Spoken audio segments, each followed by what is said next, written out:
Boa noite, irmãos. Esse é um novo canal que nós estamos fazendo agora no YouTube com muita alegria no nosso coração, que se chama Aberto para a Reforma.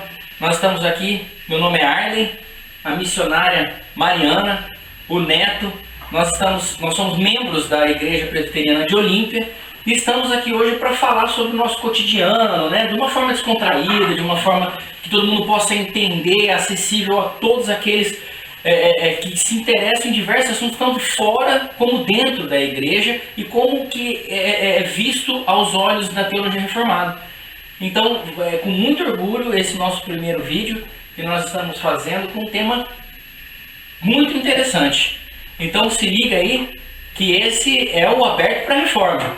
E o tema de hoje é sobre os desigrejados, né? Missionária, né? Eu penso muito nisso e sou bem sincero em falar que já passou pela minha cabeça que eu poderia ser um verdadeiro cristão, se é essa palavra, a colocação certa, fora da igreja. Eu não preciso da igreja para conseguir me aproximar de Cristo ou ser um verdadeiro cristão.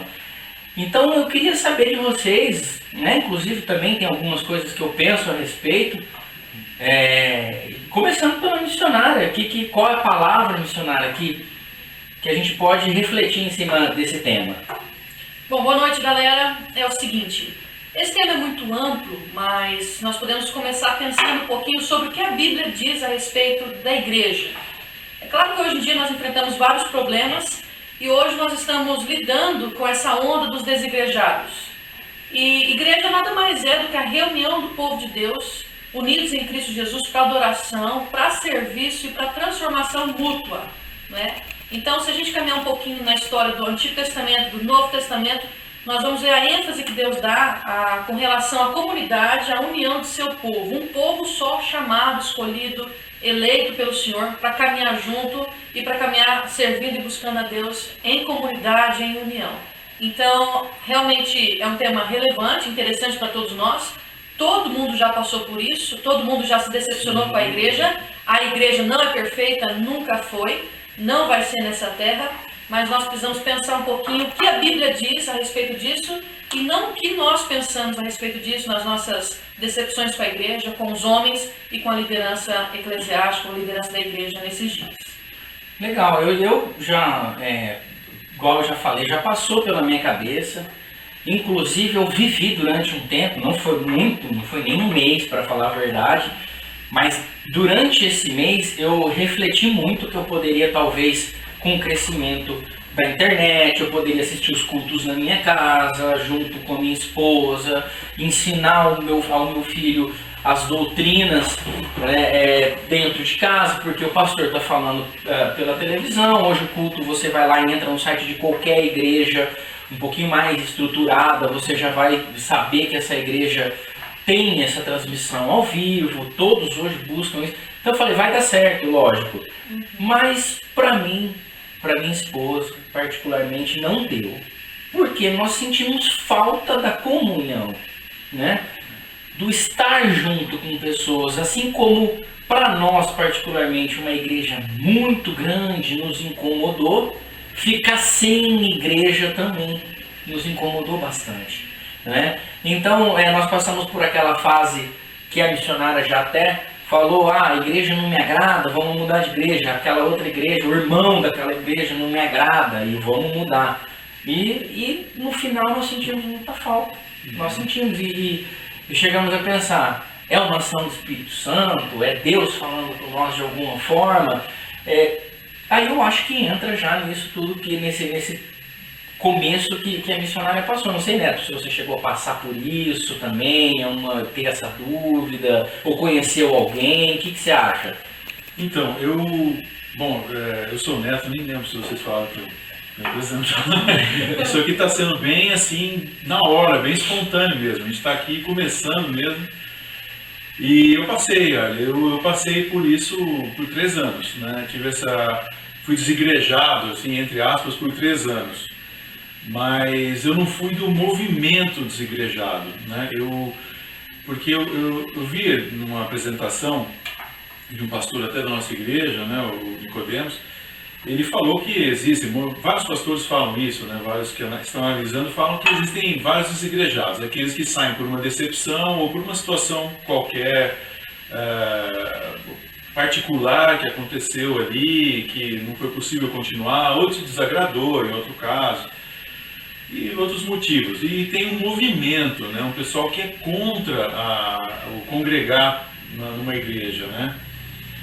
E são coisas diferentes, né? Então eu fui esse desigrejado que tive uma situação, um problema, né, na igreja. Não gostei de ter ficado 3 anos sem igreja, mas eu estava sempre em contato com irmãos de outra igreja, principalmente irmãos reformados, aprendendo pela internet, assim. Foi muito importante. Foi uma etapa, assim, né? Mas eu não me sentia confortável. Eu sabia que estava indo contra a palavra e isso me incomodava, né? Entendi. Espera só um minutinho, vamos ver se tá tudo certo, se tá gravando. Tá com REC, normal, gravando, piscando, REC, gravando. Aliás, pode deixar isso, não pode deixar. Pode deixar isso aí. Pode assim, né? O bastidor real. Também, lógico. Então, esses depoimentos são não preciso que seja real, desculpa. Esses nossos depoimentos são muito construtivos, porque eu acredito que quem está nos assistindo pode estar passando por esse problema. Então eu queria fazer uma pergunta que eu não tenho essa resposta agora, e acredito que a missionária vai nos ajudar muito, né? Talvez também já tenha essa resposta para me ajudar, e às vezes alguém que tá nos ouvindo também tem essa mesma pergunta. O que eu devo falar e como eu devo abordar um desigrejado que tenha certeza de que ele não deve participar do templo? Ok, primeiro nós precisamos entender o seguinte: a nossa visão de mundo ela é distorcida pelo pecado, distorcida pelas situações adversas que nós vivemos. Quem está ferido, ele vai tender a se ferir, e a ferir os outros e a se fechar no seu mundo, né? Vai tender ou vai passar a ter um comportamento mais individualista, egocêntrico, se protegendo do que já passou, né? Então o que acontece? A palavra de Deus é nossa referência, porque se nossas opiniões fossem nossa referência, a gente ficaria perdido e cada um podia tranquilamente abrir sua própria igreja. Mas o que acontece? A palavra de Deus é a referência, a palavra de Deus é o norte para cada um de nós, e Deus, na sua muita sabedoria, ele desde o centro, ou desde o chamado de Abraão, ele determinou, ou ele decretou haver um povo. Deus escolheu um povo, escolheu se manifestar a esse povo, chamando Abraão. Cristo também seguiu o exemplo bíblico, esse princípio bíblico de comunidade, né? Cristo chamou os 12 apóstolos para viverem juntos, para que houvesse entre eles treinamento, comunhão e crescimento. A igreja primitiva continuou nessa linha. Se a gente for ler a palavra em Atos 2, que é um texto fantástico que nos fala a respeito da igreja, nós vemos que lá os irmãos, eles não só se reuniam no templo, né, aos sábados, mas eles também se reuniam de casa em casa para comer tanto o pão normal, né, ou fazer uma refeição normal, um almoço, quanto servir ou partilhar da Santa Ceia. Então, se nós estamos feridos, a nossa percepção ela fica um pouco deteriorada com relação a várias coisas. Nós temos que olhar para a palavra, ela é referência. E é interessante a gente já falar um pouquinho do Salmo 133. Muitas pessoas leem, mas não atinam para aquilo ali. No Salmo 133 é dito que onde o Senhor está, onde há o povo de Deus, Deus determina a sua bênção, a vida para sempre. Deus determina a cura através dos relacionamentos, né? Na igreja, nós nos ferimos com os relacionamentos, mas ao mesmo tempo nós somos tratados pelos relacionamentos. E no final das contas, quando a gente entende que, assim como o irmão peca, nós também pecamos, nós começamos a entender um pouquinho da misericórdia que Deus tem para conosco. Quando a gente entende que os outros são falhos, mas que a gente também é, talvez em outros aspectos e também, talvez numa proporção maior, a gente começa a entender um pouquinho da graça. A gente tocava, né? Pois é, voltando, pessoal. Aí, ó, voltando, você vê que apareceu de repente um passe de mágica, apareceu isso aqui. Então, isso aqui que aconteceu, acho que foi até de propósito, né? Bom, mas foi para a gente pode ver com isso que a realidade ela existe, é uma coisa que você não pode forjar. Então, aquilo que você vive artificialmente, às vezes pela internet, não é a vida, e Cristo ele age através da nossa vida, né? Ele é a verdade e a vida, né? o missionário falou, então eu peguei esse gancho aqui, aproveitei esse improviso que é para mostrar a realidade, porque não tem como a gente conviver com um artifício, né, montando coisas, né? Por exemplo, aqui nós passamos por nervosismo no primeiro vídeo, uma série de coisas, né? Então, é até para ver isso aí, quer dizer, desigrejar uma pessoa, né? Vamos falar, né? Uma pessoa que está desigrejada, ela não vai ter essa riqueza, né, da verdade, né? E isso envolve muita coisa, envolve comportamento, né? Envolve você se corrigir, e uma série de coisas mais, né? Então, por aí. Assim, o desigrejado sempre tem um muro, né, na frente dele. Ele sempre tem um muro que é uma resistência e ele se apoia firme nesse muro, né? E nós, o que nós temos que fazer? Se apoiar em tudo isso que foi dito, com as bases bíblicas, para a gente ter um conteúdo para conseguir convencer essa pessoa, mas acima de qualquer coisa é orar por ele, né? Orar por essa vida. Orar, porque um dia Deus fez cair essas escamas dos meus olhos, assim como fez cair de todos nós, e que vai fazer um dia tocar no coração dele e fazer cair dessa pessoa também. Né? Mas interessante o que o Neto falou sobre a realidade, né, e o mito ou a mentira da vida virtual. Nós estamos chegando ao ápice do movimento desigrejado, em que tem pessoas que tomam a Santa Ceia, né, assistem a administração da Santa Ceia em determinados sites, de determinadas igrejas, e na sua casa, então elas podem tomar a ceia, separar um pedacinho de pão, separar um pouquinho de suco de uva, né? Pois chega a esse ponto. E o que acontece? A Santa Ceia é tanto comunhão com Deus, que nos reconciliou através de Jesus Cristo, quanto comunhão com o nosso irmão. Quando nós conhecemos a Cristo, Deus nos reconcilia com Ele, né? Ele nos traz de volta, nos perdoa, nos purifica, nos trata agora como filhos. E também com base nesse perdão e nesse relacionamento restaurado, a gente pode então viver uma vida de harmonia e de paz com nossos irmãos, né? Então a Santa Ceia é um meio de graça, é um meio onde a gente pode crescer espiritualmente, com base no que Deus fez por nós em Cristo e também com nossos irmãos. A comunhão com a igreja, com o irmão por quem Cristo também morreu. Então isso é interessante demais a gente pensar. Não tem como você viver desigrejado, porque até a palavra de Deus é muito clara. A igreja é um corpo.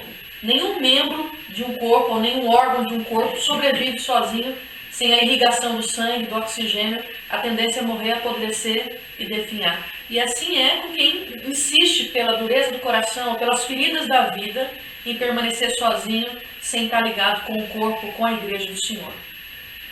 Amém. Eu acho que eu consegui ser convencido que eu devo fazer parte da igreja. Eu queria só aproveitar. Acho que não fui convencido ainda não. Queria só aproveitar para colocar assim, uma metáfora que me ocorreu hoje, assim, né? Que hoje a gente tem que também tomar cuidado com as generalizações, né, precipitadas. Assim. Se você vai fazer uma viagem, por exemplo, no interior de Minas, e você vai passar por várias cidades, aí de repente uma cidade que é muito bonita, você está de ônibus, viajando de ônibus, né? Por exemplo, fazendo um turismo de ônibus, um tour de ônibus. E naquela cidade você passou na rodoviária e bateu a canela no banco, em que a bagagem acho que abriu os zíperes, aconteceu alguma coisa ruim e você teve que ir embora dali. E às vezes pode ser a cidade mais bonita do interior de Minas. Aí quando você chega em casa e te perguntam, por exemplo, como é que foi a viagem, as cidades? Você fala, ó, tal cidade foi maravilhosa, tal cidade foi maravilhosa, mas aquela lá não vai não, que aquela lá é uma porcaria. Quer dizer, você bateu a canela no banco, abriu tal coisa. Quer dizer, também temos que tomar cuidado com isso, né? Não que eu não estou desmerecendo o que você passou, o que aconteceu, não é nada disso, né? É só para a gente prestar atenção, às vezes, na nossa percepção das coisas, que também, como a missionária disse, né? Nós temos que investigar as situações, né, com a mente de Cristo, procurar assim, julgar situações não de forma superficial, né, não julgar com critérios generalistas, né, ou de outras formas, né. Então... Muito legal. Então, vocês que nos ouviram agora tenham isso em mente, que vocês tenham sido convencido, assim como eu fui, assim como o Neto foi, assim como a missionária também foi, que não tem como você fazer parte do corpo fora do corpo. Né? Não tem como. E se você conhece um irmão que precisa ouvir essa palavra, indique o nosso canal para ele, indique esse vídeo para ele. Todas essas referências nós vamos colocar aqui, ó, aqui embaixo, vamos colocar todas os salmos, todas as citações, tudo que foi dito aqui, todas as bases que a missionária nos passou. E espero que vocês tenham gostado desse nosso primeiro vídeo. Nós estamos assim super nervosos, né? Super nervosos.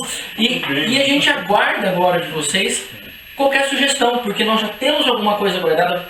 Pretendemos fazer um vídeo por semana, a princípio, com esse assunto polêmico, não, mas com assuntos que são do nosso dia a dia e com esse bate-papo descontraído de fácil interpretação, para a gente ouvir bem e conseguir levar isso a quem precisa. Né? Se você gostou, dá um joinha aí pra nós, que isso é muito importante. E se inscreva no canal, por favor. Sim, também. Se inscreva, e esse é o Aberto para Reforma. Obrigado. Até mais, galera. Não tava gravando, mentira.